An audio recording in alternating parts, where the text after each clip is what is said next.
compañeros. Buenas noches, licenciado. Estamos aquí ya para... Buenas noches, licenciado. Ya se... Buenas comieron su noches, champurradita, licenciado. ¿verdad? Ya se comieron su champurradita de entre clase. Así empezamos. Bueno, entonces estamos hablando de que el derecho internacional público, ¿verdad? Que son los primeros temas que hay en el programa. Y ya habíamos visto que las ciencias, pues, que también han contribuido al desarrollo y perfeccionamiento del derecho internacional. Dentro de eso hay disciplinas jurídicas y no jurídicas. Es decir, que el derecho internacional, pues, está relacionado con el saber humano, ¿va? En forma general. En las disciplinas jurídicas pues, mencionamos la Constitución, el derecho administrativo, el derecho financiero, el mercantil, bueno, todas las ramas del derecho, ¿verdad? Están involucradas y relacionadas con el desarrollo y perfeccionamiento del derecho internacional privado. Vimos que materia civil, materia mercantil, penal, pues lo miramos, y financiero lo miramos en derecho internacional privado. Pero sí tendrá algunas aristas que van relacionados con el derecho internacional público. Ahí vemos el actuar, por ejemplo, de las grandes empresas transnacionales, ¿verdad? Que en unas han hecho daño, en otras pues han contribuido, porque han participado también activamente en actividades políticas, ¿verdad? En los estados. El ejemplo claro tenemos aquí de la United Fruit Company, ¿verdad? Que la famosa UFCO que le llamaban, participó activamente pues, en materia política aquí en Guatemala. La Ford en Chile, y así, situaciones complejas, ¿verdad? Donde han estado involucrados grandes empresas que mueven miles de millones, ¿no? Tienen un poder económico mundial, ¿verdad?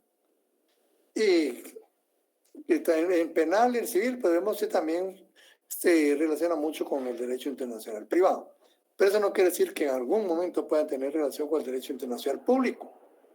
Por ejemplo, de poder legislar en materia civil, en ámbitos del derecho internacional público, materia de derecho internacional privado. Por ejemplo, hay muchos tratados de derecho internacional privado, pero los tratados en sí se celebran en el mundo, se desarrollan y perfeccionan en el mundo del derecho internacional público. Por ejemplo, hay tratados que dictan edad mínima para contraer matrimonio en el ámbito internacional. Imagínense. Y así pues sucesivamente podemos ir viendo las demás, ¿verdad? También están las disciplinas no jurídicas que también guardan una relación bastante importante con el derecho internacional público. Aquí solo mencionan la historia, la geopolítica, la ciencia política, la sociología, la economía, ¿verdad? Vemos pues que el derecho internacional privado se ha perfeccionado en acontecimientos de toda índole, de situaciones mundiales. Le ha ido dando mucho perfeccionamiento. Miren, los descubrimientos, ¿va? De América, las grandes aventuras y proyectos marítimos que tuvieron en la Edad Media, ¿verdad? Los portugueses, los franceses, los españoles, los ingleses. Le dio un gran auge al derecho internacional público. Y con la participación directa también del Vaticano, ¿va? Que tuvo una participación y ha tenido y tiene aún participación en el ámbito internacional. Pero vemos pues que los acontecimientos, ¿no?, van marcando al derecho internacional público. Entonces, eso nos enseña pues en qué momento histórico han ido naciendo o perfeccionándose las diferentes figuras internacionales, derecho internacional. La geopolítica, como hemos visto, dictó gran parte como disciplina de primera orden el derecho internacional público. Bueno, ustedes en el bipolarismo, ¿verdad? La Unión Soviética, Estados Unidos. que tuvieron en jaque a todo el planeta, y con una confrontación muy fuerte, ¿verdad? La ciencia política, ¿no? Hablamos del poder, y obviamente hay polos de poder, y hay polos de poder político, y hay polos de poder económico en el mundo. En estos últimos años sí se ha dividido un poco, porque el poder económico ya no es hegemonía de un poco, sino se ha abierto un poco más, y que eso la hegemonía se ha desplazado un poco hacia el lejano oriente. Hoy por hoy, la primera economía del mundo es China. Ya desplazó a los Estados Unidos. Y Estados Unidos tiene una tremenda deuda contra China, a favor de China. Tiene una deuda enorme. Y esto, pues, quiera que no, ubica a los actores en posiciones muy diferentes, ¿verdad? Ven la fuerza que tiene Rusia, puede darse el lujo de poner en inestabilidad mundial, dado su poderío. Y la sociología también, ¿verdad? También hablamos de polos de poder social a nivel mundial. Incluso, bueno, y la economía, ¿verdad? La economía también. Nos habla también de los polos de poder económico mundial. Y pónganle ustedes, tanto el comunismo como el libre mercado son manifestaciones puramente teóricas, que a mi forma de ver no pueden darse nunca, ni el comunismo ni el libre mercado. Y el comunismo pues están retirándose, ¿verdad?, de los pensamientos de la humanidad. El socialismo en sí, ¿verdad?, ya son pocos países y muy pocos los que aspiran a ser socialistas. Y la economía, no existe la economía libre, jóvenes. Jamás va a existir, porque en las altas esferas hay unión y hay acuerdos. Si hubiera libre competencia, no existieran las cuotas de exportación, ni existieran los precios internacionales, ¿verdad?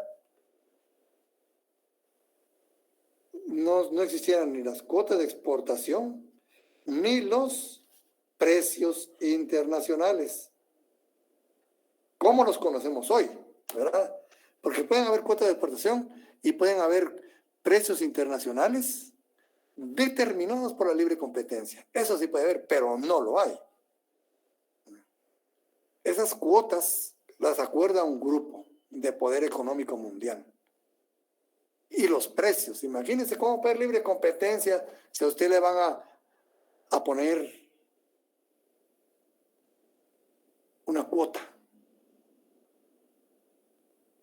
que la puede rebasar con creces, pero no, hay poderes que dicen, no, usted no puede pasar de ahí, ¿verdad?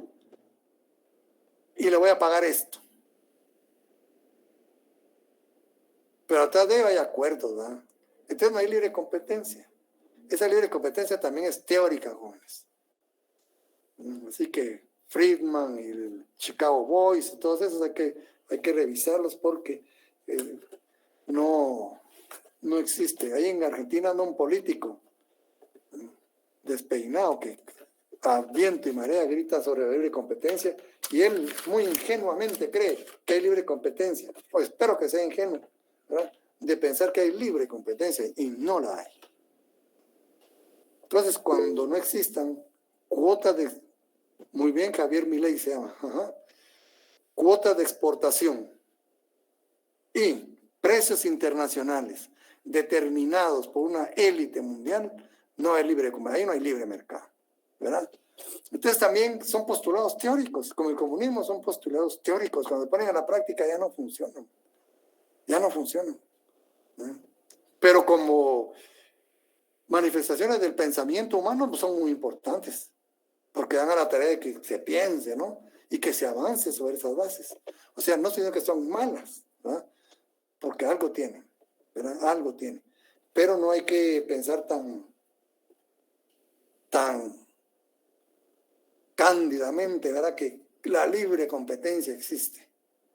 Que yo voy a producir lo que la sociedad necesita y a mí me va a producir ganancias. Eso es imposible. Y a estas alturas yo creo que ya no se puede hacer eso. Miren esos grandes cárteles mundiales que hay. Solo síganme el rumbo al foro de Davos. Búsquenos en su computadora lo que es el foro de Davos. Más de 400 líderes mundiales, pero líderes grandes. Llega Estados Unidos, llega Rusia, llega Reino Unido, llega Francia. Y llegan premios Nobel. Muchos premios Nobel se hacen presentes de economía, de las ciencias. Se hacen presentes ahí altos jefes militares, científicos y pensadores a discutir los problemas mundiales. Pero hay que ver el enfoque que se le da, quiénes son los países beligerantes en esos temas. Vean las agendas. Ustedes, si quieren, que este es un tip que les doy, si quieren ustedes saber el derrotero del mundo de los últimos años, busquen las agendas de los foros de Davos, de aquí a unos 15 años atrás. Y les va a cambiar el panorama de lo que es el mundo, ¿verdad? Se discuten cuestiones como medio ambiente, los derechos humanos, las manifestaciones masivas, la corrupción, los peligros existenciales, las megatendencias, todo eso lo analizan los grandes dirigentes mundiales, ¿verdad? Y todo esto, pues, forma parte también del derecho internacional. Entonces, el derecho internacional no está desligado del pensamiento humano. Para mí esa es la conclusión, ¿verdad? Pertenece al pensamiento humano en forma general y al derecho, porque se relaciona con todas las ramas del derecho. La evolución histórica es muy importante, ¿eh? Ya retomamos el elemento historia, ¿verdad? Para retomar el tema del derecho internacional. La primera pregunta, y es el tema de discusión actual, es ¿cuándo se inició el derecho internacional público?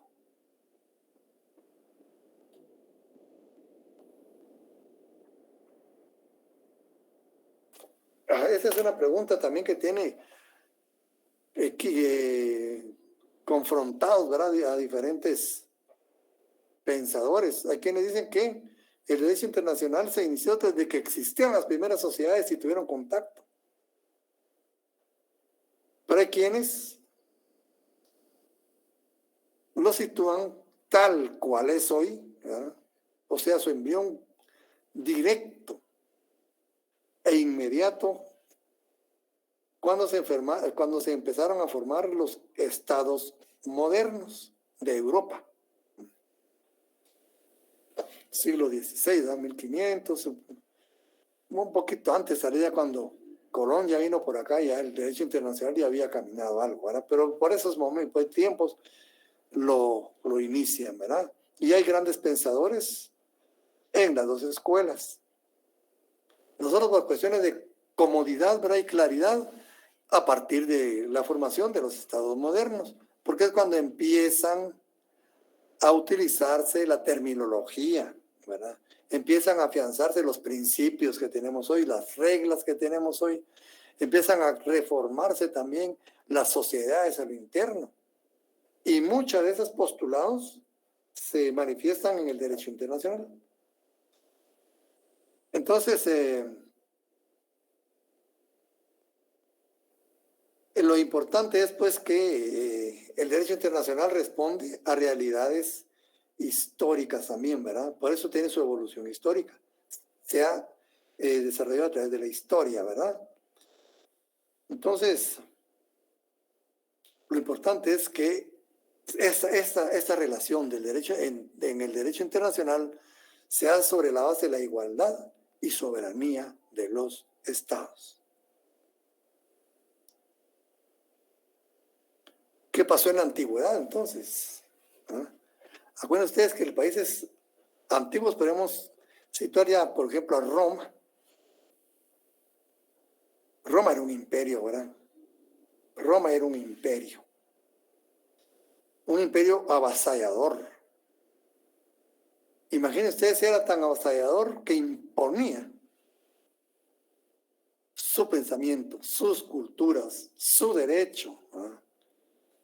Tan es así que aún hoy, fíjense, en nuestros días vivimos el derecho romano. Imagínense con qué fuerza conquistaba. No había derecho internacional, ¿verdad? No había intercambio, pues, de cuestiones de las diferentes sociedades, ¿verdad? Entonces era un estado de vocación universalista. O sea, que trataba de abarcar, ¿verdad?, el espacio geográfico, el mayor espacio geográfico posible. Pero también a la par, en ese mismo tiempo, también había otros tipos de estados, grandes, por cierto, también, totalmente contrarios, que eran estados aislacionistas. Ellos hacia lo interno, ¿verdad? Muy poco hacia lo exterior, poquísimo. Su visión estaba hacia lo interior. Principalmente esos países se desarrollaron en el lejano oriente, ¿verdad? Japón, China, que no tenían mucha visión hacia lo exterior y que se desarrollaban a lo interior. Miren ustedes hasta la Gran Muralla China, ¿verdad? Para aislarse.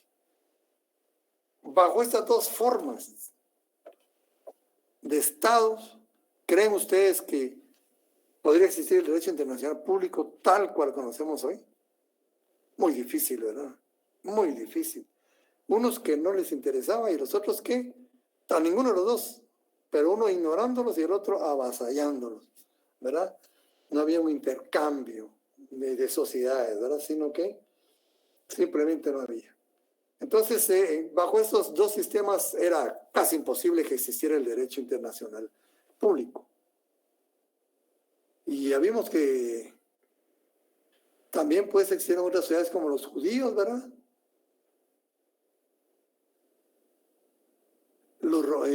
También en ese tiempo también los griegos sí nos dieron un ejemplo más claro del derecho internacional público. Acuérdense que los estados griegos eran tipo confederación de ahora, ¿verdad? Sui generis, ¿verdad? Pero tenían una reunión de todos los estados griegos, se llamaban las anfictionías. Ahí se manejaban ciertos principios de derecho internacional que se viven hasta hoy, ¿verdad? Con los griegos, la Grecia antigua. Pero también el cristianismo sí aportó bastante al derecho internacional. Si vemos que hay un Dios, ¿verdad? Y ante el Dios todos somos iguales. Si aplicamos ese principio en el ámbito internacional, tiene un valor grandísimo, ¿eh? Todos los estados son iguales. Todos los estados son iguales, ¿verdad?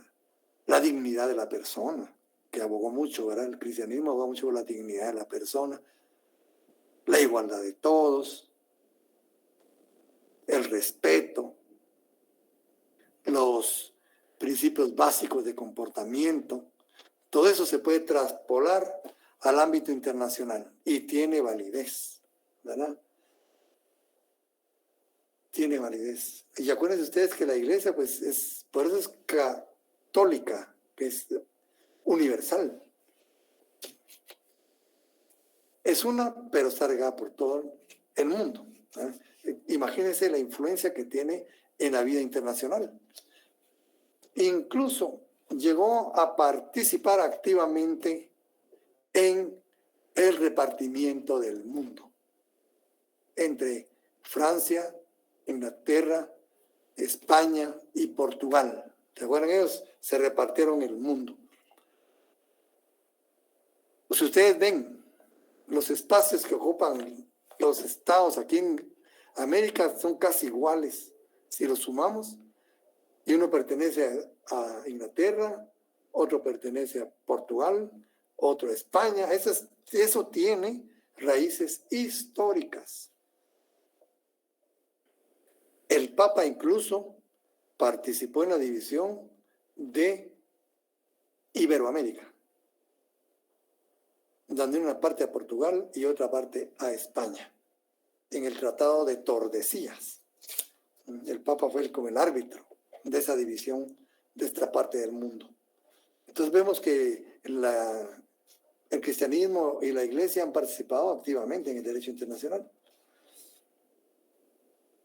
Entonces, pero también hay otras sociedades aislacionistas como la islámica, ¿verdad? Es bastante aislacionista. Entonces así se va desenvolviendo pues el mundo, ¿verdad? Y trasladando ciertas situaciones al derecho internacional. Entonces viene la formación de los estados. Entonces aquí pues apuntamos que el derecho internacional tal cual lo conocemos hoy empieza a nacer tras la desintegración del Sacro Imperio Romano. Al desintegrarse el Sacro Imperio Romano empezaron a formarse bastantes unidades político-económicas, ya sean estados, reinados, ducados, señoríos, que tenían una manifestación singular hacia los demás, se diferenciaban de los demás, ¿verdad? Eso fue en Francia, en España, en Gran Bretaña. Empezaron lo que es básicamente Europa, ¿verdad? Empiezan a formarse esas unidades. ¿Y qué tiene importante eso? Ya nos da una idea de lo que es lo propio y lo extranjero, lo que es nuestro país y el otro país, ¿verdad? El otro estado. Ello también, ¿verdad? Da lugar a que se incremente el comercio internacional, el intercambio de mercancías, el desplazamiento de personas, el perfeccionamiento también de las naves y de las técnicas de navegación, que eso nos trajo pues el descubrimiento de nuevas tierras. ¿Se acuerdan ustedes las grandes travesías que hicieron los portugueses, los franceses, los españoles? Era la época, ¿verdad? De ese nacimiento. Un desplazamiento de fuerzas de trabajo.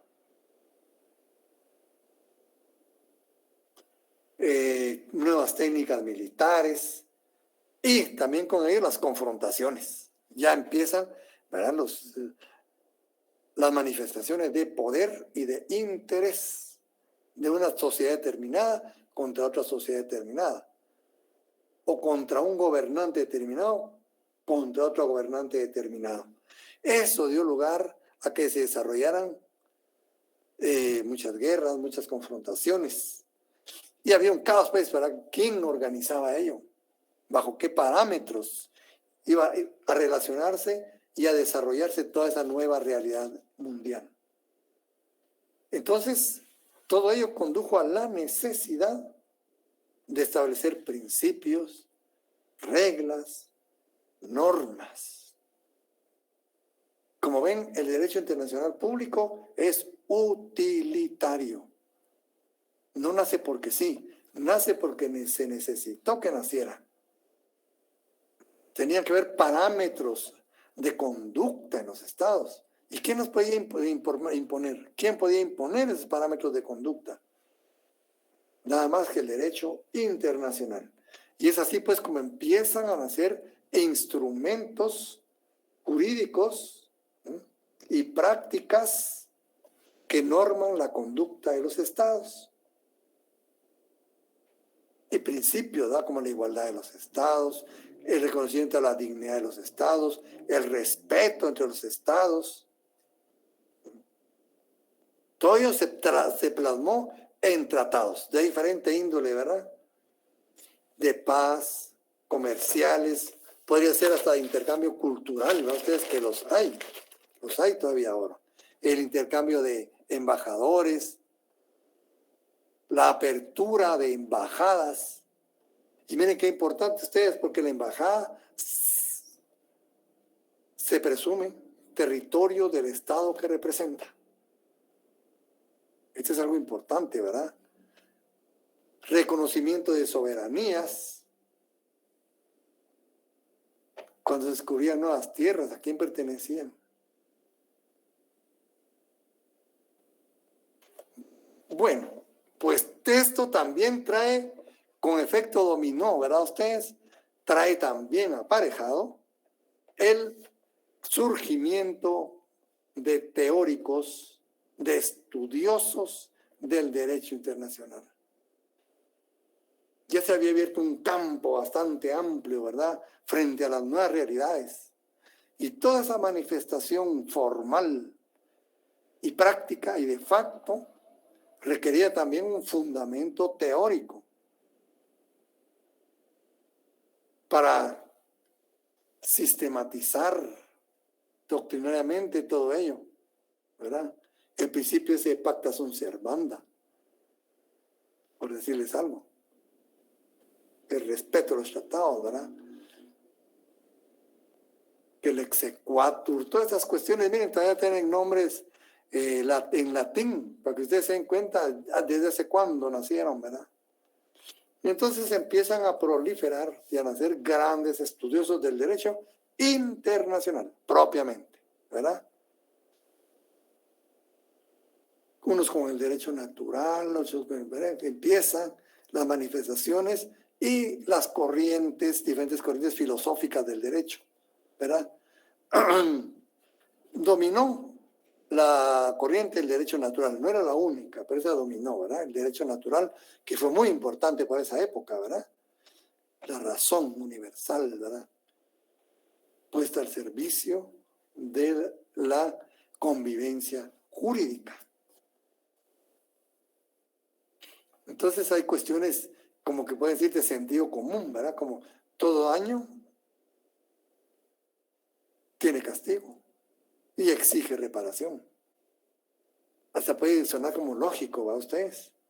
El principio pacta sunt servanda, que les decía, bueno, el respeto a los tratados. O sea, si usted va a celebrar un tratado como Estado, con otro Estado, tiene que tener la certeza que va a ser obligatorio para usted y usted debe obligarse a cumplirlo.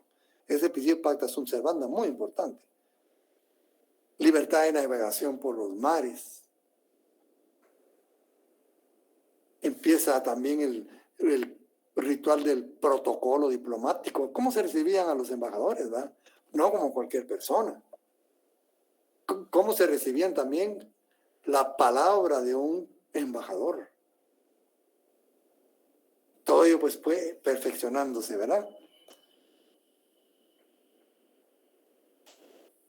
Entonces, vemos que ya empieza a perfeccionarse bien. Desde el punto de vista formal, desde el punto de vista de la costumbre y desde el punto de vista teórico, doctrinario, empieza a perfeccionarse el derecho internacional. Entonces también tenemos la Escuela de España, fue muy grande, ¿verdad? Con Francisco de Vitoria, Francisco Suárez, solo para anunciar dos grandes teóricos de derecho internacional, ¿verdad? Entonces también continúan con el derecho natural. En Alemania también tiene sus grandes pensadores. Samuel Pufendorf sería uno de ellos, dice. Él también se dedicó al estudio, ¿verdad? En Inglaterra también tus propios pensadores. Suiza, bueno, en toda Europa, Francia también, ¿verdad? Tuvieron sus propios pensadores. Entonces ya llega todo esto, ¿verdad?, a recorrer los demás siglos, ¿verdad? Un vasto corpus juris internacional. Bastante grande. Muchas costumbres internacionales afianzadas también, de hecho, ¿verdad?, en ese intercambio vertiginoso que se tenía en las diferentes sociedades y su sistematización teórica a través de los grandes pensadores. Todo ello nos va aportando la historia, ¿no? Y llega pues a perfeccionarse aún más en el siglo XIX, ¿verdad? Que es cuando tiene un gran impulso. Acuérdense ustedes las guerras de independencia, que fueron muy, muy importantes, las últimas guerras que tuvieron entre las grandes potencias, los nuevos órganos o grupos de derecho internacional que se estaban formando para tener participación directa en el ámbito internacional, como la Santa Alianza, etcétera. Empieza a perfeccionarse. Y en América no se diga también, ¿verdad? Empezamos a tener esas manifestaciones, más que todo en los tiempos de independencia, ¿verdad?, de los países de América y las grandes metrópolis europeas. Entonces, un acontecimiento muy importante en el ámbito internacional, la independencia de los Estados Unidos de América. Estados Unidos nació grande, ustedes. Yo creo que pesó como 12 libras. Ellos ya tenían una visión de querer ser hegemónicos. Y lo importante, fíjense, de los dirigentes estadounidenses que pensaron para los Estados Unidos. Lo que llaman los padres fundadores. Mientras que muchos de nuestros próceres pensaron para ellos, para sus propios intereses. Y por eso se dividió Centroamérica. Cada quien quería, aunque sea una parcelita, pero aunque sea una parcelita de poder, ¿verdad? Aunque fuera más vulnerable, pero era de él. Preferían ser cabeza de ratón, ¿verdad? Estados Unidos no. Estados Unidos tenían esa clara convicción de que iban a ser un ejemplo para el mundo. Y eso ha marcado el devenir internacional, del comportamiento internacional de Estados Unidos, bajo un principio fundamental que llaman el destino manifiesto. Y eso lo manejan todos los presidentes. Todos los presidentes lo manejan. El destino manifiesto es un principio que han manejado siempre y ha dictado la política exterior de los Estados Unidos y su propia organización para ponerlo como referente internacional. Pero ¿cuál fue una de las manifestaciones más importantes de la independencia de los Estados Unidos? Que este acontecimiento, por primera vez en la historia de la humanidad, constitucionaliza los derechos humanos. Antes de ahí los derechos humanos eran una manifestación teórica, postulados filosóficos, postulados teórico-políticos. Pero con la Declaración de Independencia de los Estados Unidos, los derechos humanos adquieren el rango constitucional. Miren qué aporte más grande ese. Grandísimo. Todos los hombres nacen iguales, dice, en dignidad y derechos. O sea, empiezan ellos en su declaración. El del buen pueblo de Virginia, ¿no?, que después sirvió de base para la Constitución de los Estados Unidos. Sí, Javier. Sí, licenciado, a mí me surgió una duda sobre si, por ejemplo, los derechos que se encontraban en la Carta Magna que les entrega Juan Sin Tierra a los burgueses no son derechos humanos también. Y sí, la Carta Magna es un precursor de la Constitución. Así es, pero la situación histórica en que se dieron fue muy diferente, aunque sí es muy valedero lo que usted dice, pero no tuvieron la repercusión que tuvo la Carta de la Declaración de Independencia de los Estados Unidos, porque en esa declaración influyó mucho todavía el rey, ¿verdad? Y aquí viene lo más importante. La Declaración del Buen Pueblo de Virginia fue una manifestación teórico-formal de los Estados Unidos frente a las monarquías europeas, Es decir, que desde la declaración de Estados Unidos hacia atrás no había habido ninguna declaración democrática, porque esta declaración de Inglaterra era para una clase especial, ¿verdad?, privilegiada, y la monarquía. Fue un avance, sí fue un avance muy especial, pero con la profundidad que lo hicieron, digamos, de los Estados Unidos, porque era una respuesta de una sociedad flexible, republicana, frente a las sociedades monárquicas rígidas, despóticas. Entonces, esa es la diferencia entre estos dos documentos, ¿verdad? Pero sí, le agradezco mucho, sí, es un documento muy importante en materia de derechos humanos, ¿verdad? Pero como le digo, por esta situación, con un ámbito de penetración en el mundo bastante diferentes. Y tan es así, ¿verdad?, que en los Estados Unidos trataron de proyectarse como una sociedad ejemplar ante el mundo. Ya vemos que nosotros hemos sufrido, ¿verdad?, esa situación. Para ellos es bueno, ¿no?, porque les ha dado poder. Y con esta base que habían luchado, habían tenido el apoyo directo de Francia. Bueno, ¿qué es lo importante acá? Poner este tema. Porque va a cambiar las fuerzas de poder mundial. En aquel tiempo, acuérdense que el poder económico, político, militar y cultural estaba concentrado en Europa. Ya con los Estados Unidos empieza a desplazarse un poco, ¿verdad? Empieza a desplazarse un poco hacia el nuevo continente. Pero Gran Bretaña y Francia se encontraban en una confrontación, en una franca confrontación. Y Francia vio la oportunidad, porque acuérdense que las colonias americanas de Inglaterra eran importantísimas, y arrebatárselas era algo importante para Francia. Por eso Francia apoyó mucho. Y ahí viene lo que es lo geopolítico. ¿Se dan cuenta? La geopolítica explicada aquí en acontecimientos históricos. Porque quitándole el poder a Inglaterra, aquí en esas tierras del nuevo continente se debilitaba en Europa. Y Francia participó activamente en la independencia de los Estados Unidos de América.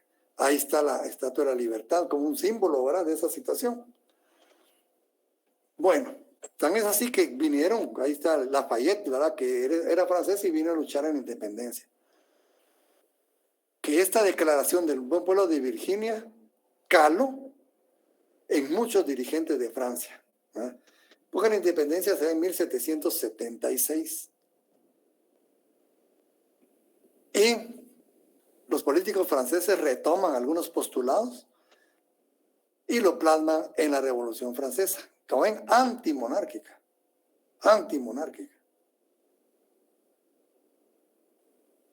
Y esto también viene a darle un impulso nuevo al derecho internacional. Primero, los Estados Unidos, con la igualdad de las personas, igualdad de los estados. Después, Francia, que de una forma exponencial amplía, ¿verdad?, estos postulados. Imagínense ustedes llevar los principios de libertad, igualdad y fraternidad a la convivencia internacional. Es un paso grandísimo que puede fundamentar la convivencia internacional. También la libertad de los mares, porque acuérdense que Inglaterra era la reina de los 7 mares. Y en la esclavitud, cuando empiezan ya ellos a industrializarse, ya no les convenía la esclavitud a Inglaterra. Inglaterra, por cuestiones económicas, combatió la esclavitud, no por cuestiones de solidaridad humana, no, por cuestiones que le convenían económica y militarmente a ellos. Porque empezaba su industrialización. Entonces los esclavos ya no interesaban, sino que su industria, ¿verdad? Y empezaron ellos a vigilar todos los mares. Imagínense qué poderío tenían. Desde ese tiempo esos países, ustedes que tenían capacidad de vigilar todos los mares. Y ahí se dieron hechos horrorosos. yo les recomiendo una película que se llama Amistad. Esa es de la vida real, de un barco que además los barcos negreros, ¿verdad? De esa época, ya cuando Inglaterra ya andaba vigilando los mares para combatir la esclavitud. Y cuando este barco, que era un barco, póngale francés, contratado por un millonario norteamericano, con personas de África adentro, y creo que la tripulación era, no sé, bueno, total eran como muchos países. Como ven, el impulso del derecho internacional se veía ahí. Cuando ven a la flota británica con todo y cadenas, tiran a los esclavos al mar, y algunos todavía se quedan, pero no lo lograron tirar. Capturan el barco, lo llevan a los Estados Unidos, y ahí se arma el problema, ¿eh? Porque los franceses que habían pagado decían que en Francia tenían que dilucidar el problema. Los otros, los norteamericanos, que en Estados Unidos. Y así eran como 3, 4 países los que se involucraron. Lo importante, ahí participan como abogado un expresidente que fue expresidente de Estados Unidos, que fue John Adams, y una pieza oratoria forense, ustedes, para la historia, ¿verdad? Y se sientan las bases de los Estados Unidos ahí. Total que con esa intervención determinaron que debían de regresarlos a su lugar de origen a las personas que todavía quedaron vivas, ¿verdad? Las demás pues se ahogaron en el mar, encadenados. Como digo, son cuestiones horrorosas que son de la vida real. Y se han dado en estos episodios, ¿verdad? Pero esto ven cómo va desarrollando el derecho internacional. Este problema desarrolla mucho el derecho internacional. Y entonces la Revolución Francesa pues nos lanza esas nuevas principios, ¿verdad? Que van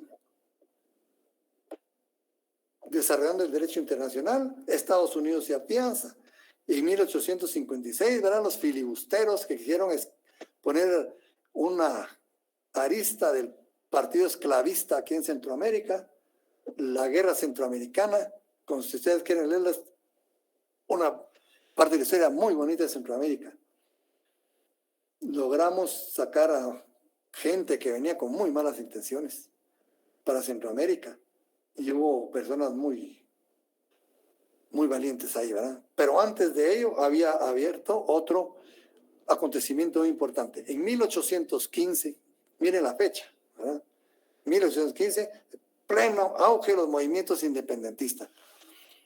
Las grandes potencias de Europa convocan a una reunión y se forma lo que le llaman la Santa Alianza. Participaron Prusia, Rusia, el zar de Francia fue uno de los principales, Gran Bretaña, Austria, miren, potencias, ¿verdad? Y crean un grupo de poder, la Santa Alianza que le llaman. Dentro de su objetivo estaba recuperar las tierras independizadas de América, dentro de uno de sus objetivos, ¿verdad? Entonces Simón Bolívar, como respuesta, escribe una carta que se llama la Carta de Jamaica, otro documento importantísimo. Es el inicio del panamericanismo, convocando a una conferencia panamericana que se llevó a cabo hasta 1826, fíjense, de 1815 a 1826, porque dijo que el continente se veía en peligro con esa Santa Alianza. Y se celebra el Congreso de Panamá. El Congreso de Panamá es un acontecimiento importante en el ámbito internacional privado. Aquí no lo menciona el doctor, ¿verdad? Pero sí existe, el Congreso de Panamá. Ahí se forma el organismo internacional más antiguo en tiempos de paz y para objetivos de paz, no de guerra. Llegó Guatemala. Antonio de Larrazábal y Pedro Molina fueron nuestros 2 representantes. De lujo ustedes.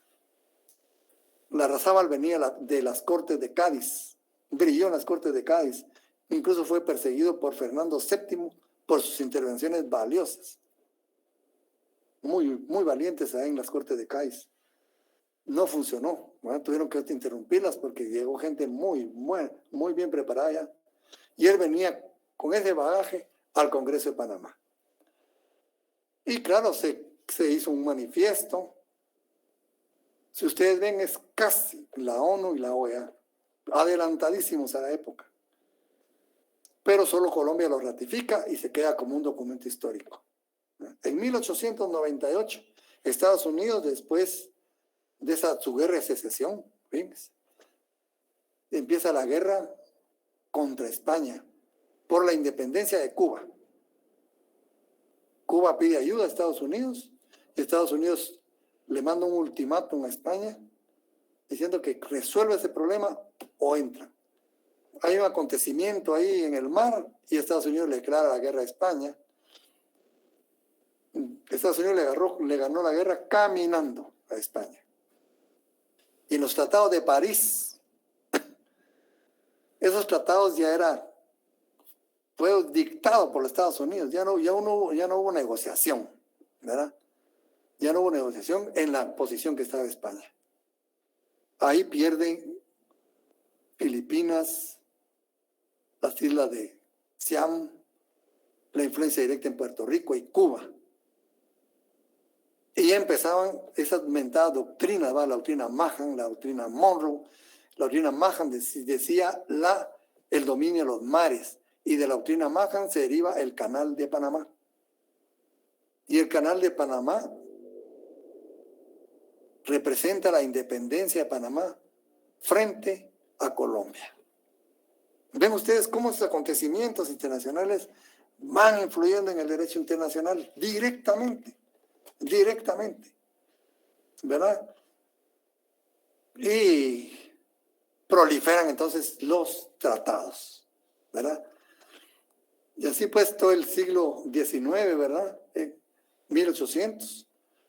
Pasamos con esas historias, ¿no? Bien fuertes, de independencia, de retoma y vuelva a la independencia o mantener la independencia, la visión de la unificación del continente, ¿verdad? Y viene esto, que del Congreso de Panamá lo retoma entonces los Estados Unidos en 1898, cuando están ya graduándose de superpotencia. Y ahí demostró quién era Estados Unidos. Llegaron todos los países. El poder de convocatoria política era indiscutible. Y se crea la Oficina Panamericana, algo así, para atender asuntos de comercio más que todo. Retomando pues las ideas, ¿verdad? Entonces continúa con el panamericanismo y viene en 1948 a convertirse en lo que es la OEA actual. Miren desde dónde nació y con qué acontecimientos nació la OEA, ¿verdad? Y qué documentos estuvieron en intermedio, ¿verdad? Entonces, así termina el siglo, graduando a Estados Unidos como gran superpotencia. Incluso la Santa Alianza de Europa invitó a los Estados Unidos para que formara parte de ellos. Imagínense ya que cómo era Estados Unidos en ese tiempo. Estados Unidos, la diplomacia norteamericana, aunque no nos ha convenido en muchas oportunidades, pero para ellos ha sido muy buena, como la diplomacia británica. Son personas muy bien preparadas. En muchos países hay doctorados en negociación de tratados, doctorados para negociar tratados. Entonces, tienen una diplomacia muy avanzada. Y así llegamos al siglo XX, iniciando pues con esas nuevas realidades.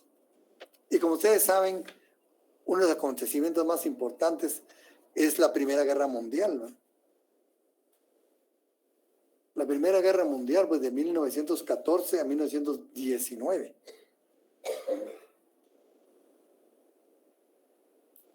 A raíz de esa guerra, en 1925 se celebra el primer tratado que prohíbe las armas químicas en la guerra. Porque en la Primera Guerra Mundial se utilizó mucho lo que se llamaba el gas mostaza, un gas que parece que atacaba el sistema nervioso de la gente. Ustedes, era un aumento terrible. Pero era indiscriminado también. El que lo tiraba también resultaba afectado.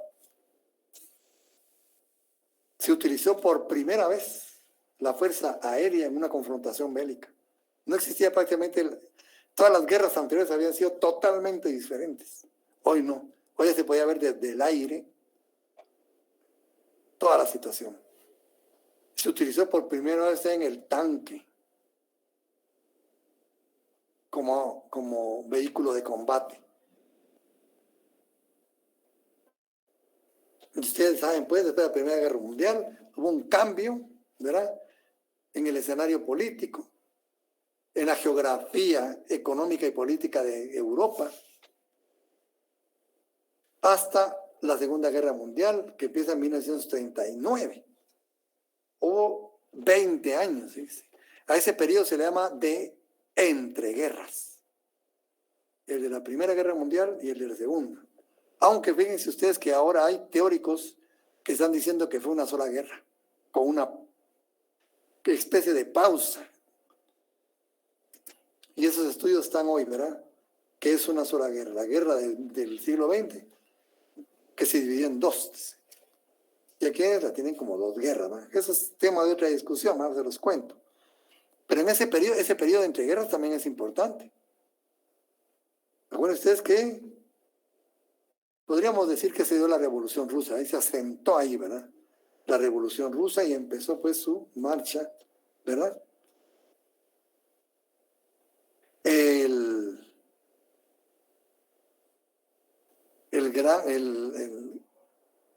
La caída de la bolsa de valores de Wall Street dio un cambio total al mundo, ¿verdad?, en materia de monetaria y económica. Afectó fíjense, a todo el mundo. Y ahí se marca otra diferencia entre países desarrollados y subdesarrollados, porque dicen que la quiebra de Wall Street afectó brutalmente a las grandes bolsas, pero en periodo corto. O sea, las afectó directamente y violentamente, pero en un corto periodo. Y a los países subdesarrollados los afectó más levemente, pero a largo plazo. O sea, nosotros estuvimos arrastrando ese acontecimiento por décadas y no todavía hasta ahora, ¿verdad? Las grandes potencias se recuperaron. Nosotros no lo sufrimos tan fuerte como ellos, pero nos siguió acompañando ese acontecimiento por mucho tiempo. También se desarrolló algo indeseable, pero se dio, ¿verdad?, la mafia italo-norteamericana. También tuvo un acontecimiento importante en el ámbito internacional. Entonces esa es la Gran Depresión, ¿verdad? Las mafias, la revolución, ¿verdad? Esa la rusa, ¿verdad? La revolución rusa, que afianza un nuevo estamento social internacional. ¿Cuál es ese estamento social internacional? El obrero. Antes de eso no existía el obrero prácticamente, no existía. Pero ahora ya existe el obrero, pero existe como una fuerza política, ¿verdad? Y una fuerza económica, si se quiere también. Entonces, ven, muy importante. Con estos acontecimientos, con la Gran Depresión y todo ello, estalla la Segunda Guerra Mundial. Y también el periodo entre guerras se crea el primer organismo internacional universal, la Sociedad de Naciones. La Sociedad de Naciones.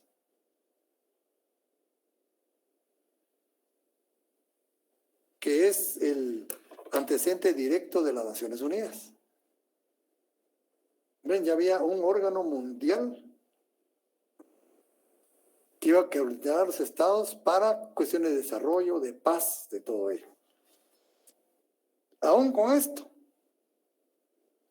estalla la Segunda Guerra Mundial.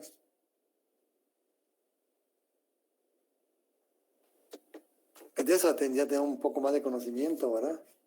Ven ustedes, se había desarrollado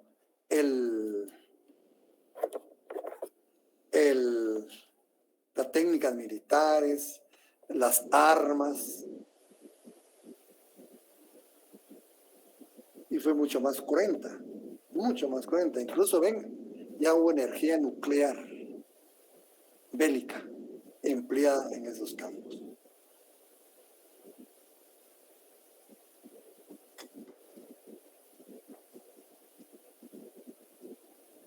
Bueno, ¿y ahí qué sucedió entonces?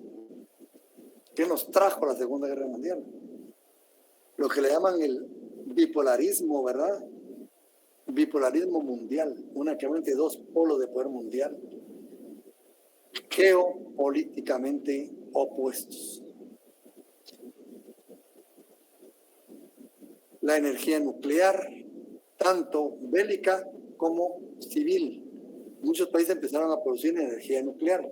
Incluso han visto ahora Japón, Rusia, de Chernóbil y el otro de Japón con el tsunami.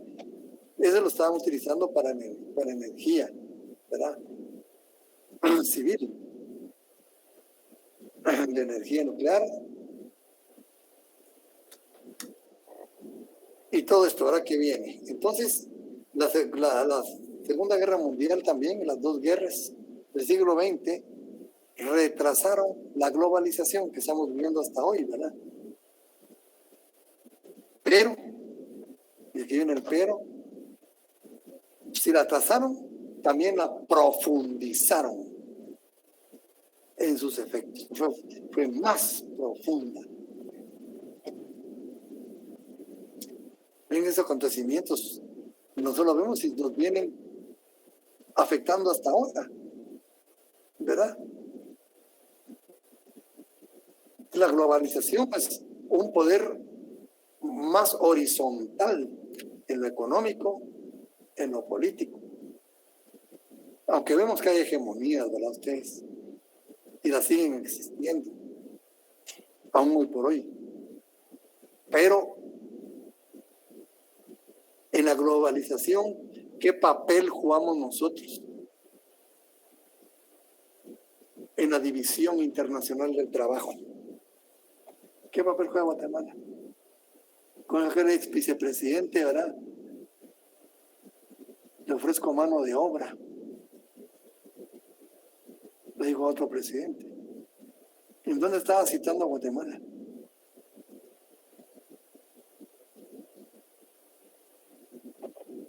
Entonces, ¿qué papel juega Guatemala en la división internacional del trabajo? ¿Qué papel juega Guatemala en la producción de bienes y servicios mundial, en la división internacional de producción de bienes y servicios?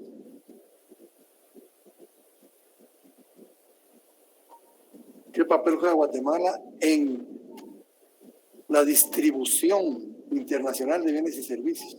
Solo que miremos Amazon, ¿verdad ustedes? Y Alibaba. Ahí hay polos también de poder, ¿se dan cuenta? Tienen el monopolio de la distribución de mercancías. Se siguen moviendo los polos de poder mundial. ¿Qué papel juega Guatemala en la división internacional de divisas y transacciones internacionales?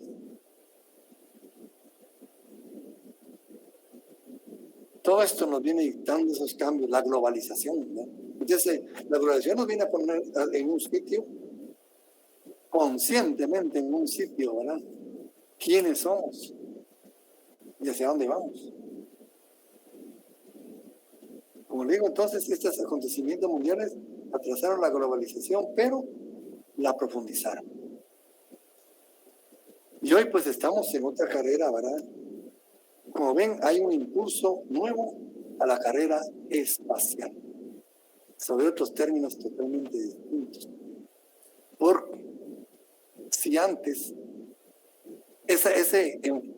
esa competencia se daba a nivel de estados, principalmente de la Unión Soviética, Estados Unidos y Europa. Ahora está China, está la India. Rusia siempre ha estado en Rusia, pero también hay iniciativa privada. ¿Qué va a pasar? Y tienen que cambiarse las reglas del juego. Ya la iniciativa privada. Incluso hay personas que alegan propiedad sobre la luna y otras sobre el sol. Y ya está diciendo la señora que ya reclamó propiedad sobre el sol, que le va a cobrar a toda la humanidad por utilizar su sol. Hay gente loca también, ustedes. Es española, se murió Ángeles, no sé qué se llama la señora de España. Y Dennis Cobb, el de Estados Unidos, que es dueño de la luna también, y está vendiendo terrenos. Y se los compran. Se los han comprado. Pues todo eso está sucediendo hoy. Se oye chiste cruel, pero son realidades que están pasando. Y ya hay iniciativa privada. También participando en la carrera espacial. Ahorita va un cohete, un artefacto directo a estrellarse con la luna. ¿Va? Se perdió el control. Y es privado. Como ven, todos esos acontecimientos van repercutiendo. La globalización dio parte a todo ello, ¿verdad? Y el desarrollo tecnológico. Ven ustedes, muchos de los grandes millonarios, ¿qué son? Muchos de esos grandes empresas se han empezado en el garage de las casas. Ahí han empezado. Antes se necesitaban territorios, ¿verdad?, para producir. Hoy no, en un garage se han iniciado. Son archimillonarios, 6-5, ¿verdad?, que han sido genios de la tecnología y han logrado hacerse con grandes cantidades de dinero y poder. Bien, entonces los acontecimientos, como ustedes ven, son muy importantes y afectan al derecho internacional público y, como ven, han tenido su evolución histórica con base en todos esos acontecimientos que se han dado. Pero entonces vimos que en ese desarrollo se creó un cuerpo jurídico propio del derecho internacional público. Y aquí viene otro interrogante. ¿Qué relación hay entre el derecho internacional y el derecho interno?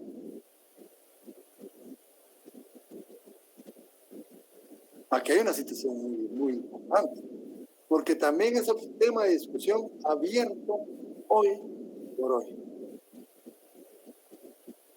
Y han nacido dos escuelas a raíz de esta discusión: la escuela dualista y la escuela monista. La escuela dualista, que nos dice que el derecho internacional público y el derecho interno son dos sistemas jurídicos diferentes. Son dos órdenes jurídicos diferentes. Cada uno tiene sus propias reglas, sus propios principios, sus propios sujetos, su propio ámbito de aplicación. Su forma de creación es totalmente distinta. Y hay grandes pensadores en esa escuela.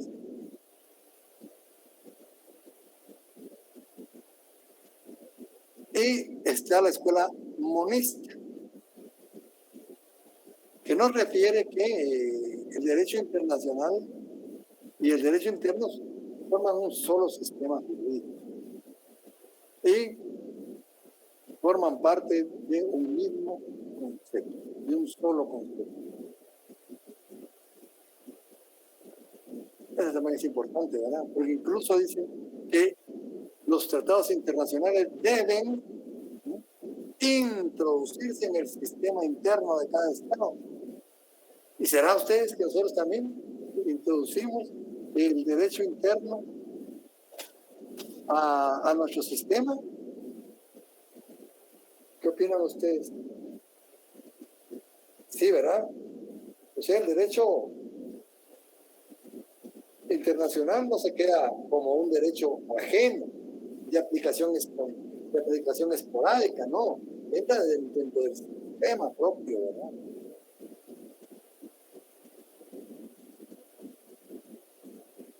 Incluso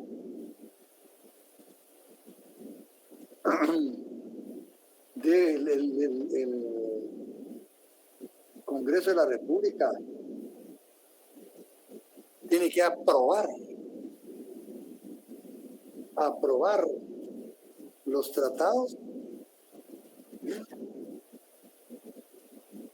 antes de ser ratificados. ¿Por quién? Por el presidente de la República.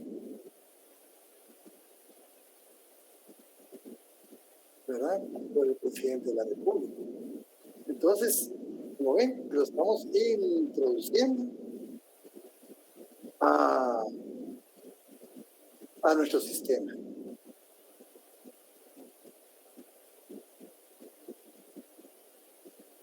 Y aquí está en el artículo 171, aprobar antes de su ratificación. ¿Y quién lo ratifica? El presidente de la República.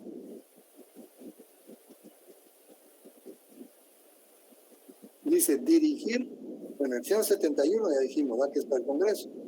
Y el 183 para el Ejecutivo, que dice dirigir la política exterior y las relaciones internacionales.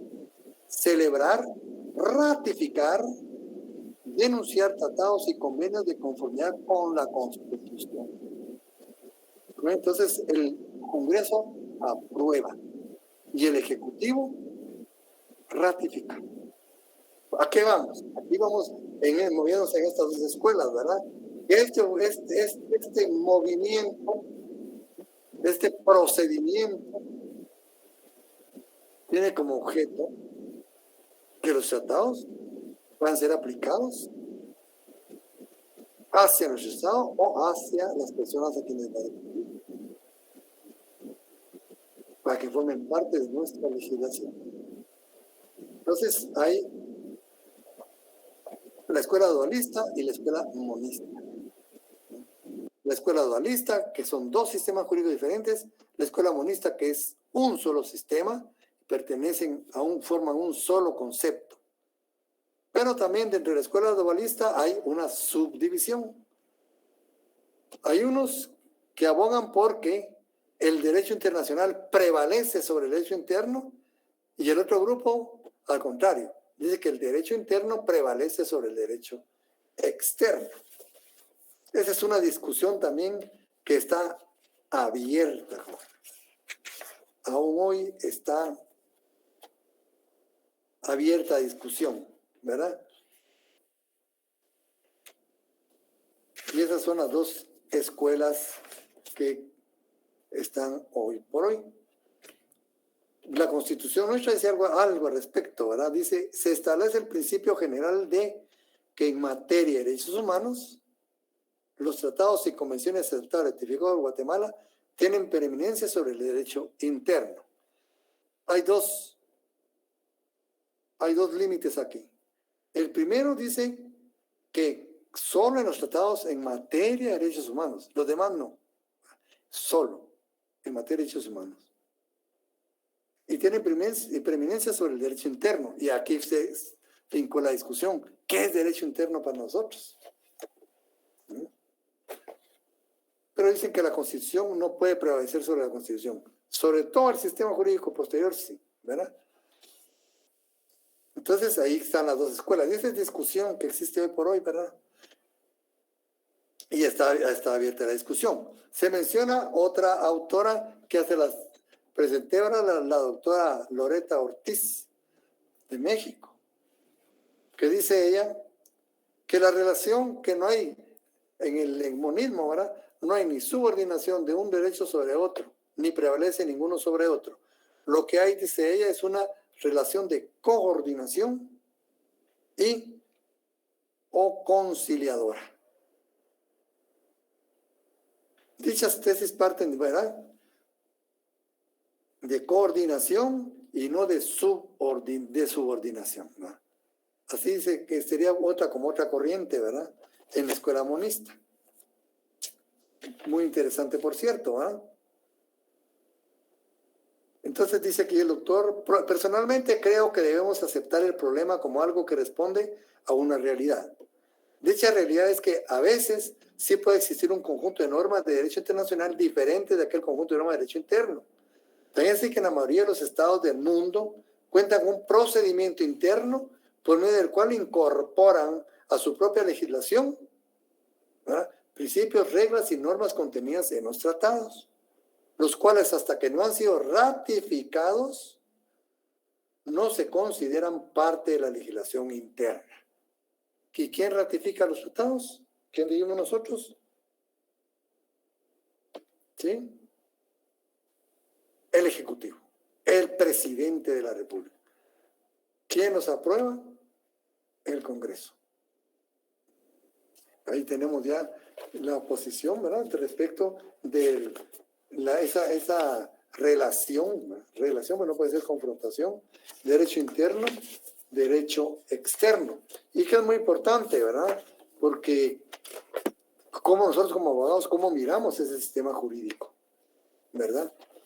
Entonces, uno lo aprueba y otro lo ratifica. Esas es las escuelas monistas y dualistas. Pero también tenemos la fuente del derecho. Vamos a someramente, ¿verdad? Y aquí ya tienen que ustedes adquirir su Carta de las Naciones Unidas. Y yo, el consejo que les di al principio, cuando compren la Carta de las Naciones Unidas, vean que atrás venga el estatuto de la Corte Internacional de Justicia. Forman un solo cuerpo, aunque sean dos leyes diferentes, forman un solo cuerpo, ¿verdad? Sería como parte integrante de la Carta, el estatuto, ¿verdad? Una relación muy directa, entonces vienen juntos, ¿oye? Si no lo trae, no está completa la Carta, ¿oye? Y van a leer ustedes el artículo 38 del Estatuto de la Corte Internacional de Justicia. O sea, las Naciones Unidas tienen su corte, ¿verdad?, la Corte Internacional de Justicia. Y esa Corte Internacional tiene su propio estatuto. Ese estatuto viene junto con la Carta de las Naciones Unidas. Le digo una pregunta. ¿Sí? ¿Esa Carta de las Naciones Unidas es lo mismo que la Carta de la Organización de los Estados Americanos? No, es diferente. Ah, Uno se llama Organización de las Naciones Unidas. El otro se Ajá. llama Organización de los Estados Americanos. Son dos organismos internacionales diferentes.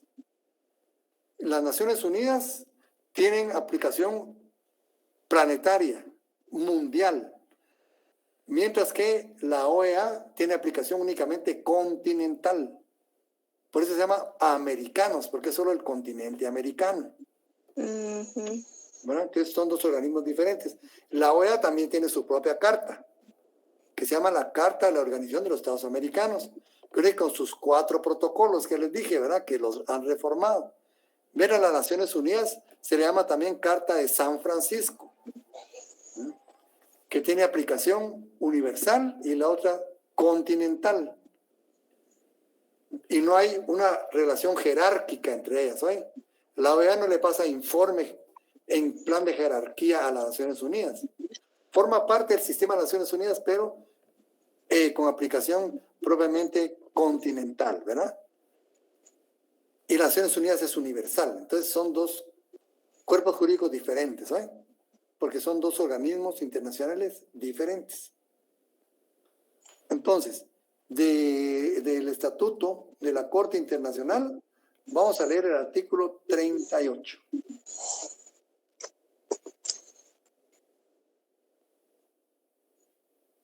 Como un avance para lo que son las fuentes del derecho internacional público. Ese es desde el punto de vista jurídico. Y desde el punto de vista doctrinario, pues tenemos las fuentes de acá, que son fuentes principales, fuentes secundarias y fuentes posibles. Entre las fuentes principales tenemos los tratados internacionales y la costumbre internacional. Como fuentes secundarias, la jurisprudencia internacional, la doctrina y los principios generales del derecho. Miren hasta dónde van los principios generales del derecho, qué importantes. Y como fuentes posibles, la equidad, el jus cogens que es el derecho imperativo internacional, importantísimo, el derecho imperativo, cogens, y la opinión pública y los actos de los organismos internacionales. Sí, tenemos 3 clases de fuentes, doctrinariamente. Fuentes principales, fuentes secundarias y fuentes posibles. Las fuentes principales, como es el Tratado Internacional, es la fuente principal hoy por hoy del derecho internacional, y la costumbre. Como fuentes secundarias tenemos la jurisprudencia internacional, la doctrina y los principios generales del derecho. Y como fuentes posibles, la equidad, el jus cogens, la opinión pública y los actos de los organismos internacionales. Entonces nos quedamos aquí como introducción, ¿verdad?, para terminarla en la otra clase, primero Dios, el día de mañana. Entonces aquí nos vamos a quedar, compañeros. Ahí me leen, por favor, ese artículo, porque así avanzamos un poco más. Entonces aquí nos quedamos y fue un placer haber estado con ustedes, jóvenes. Se siguen cuidando, por favor. Y si no han tenido su refuerzo de la vacuna, póngansela. Gracias, licenciado. Mañana. Licenciado, buenas noches.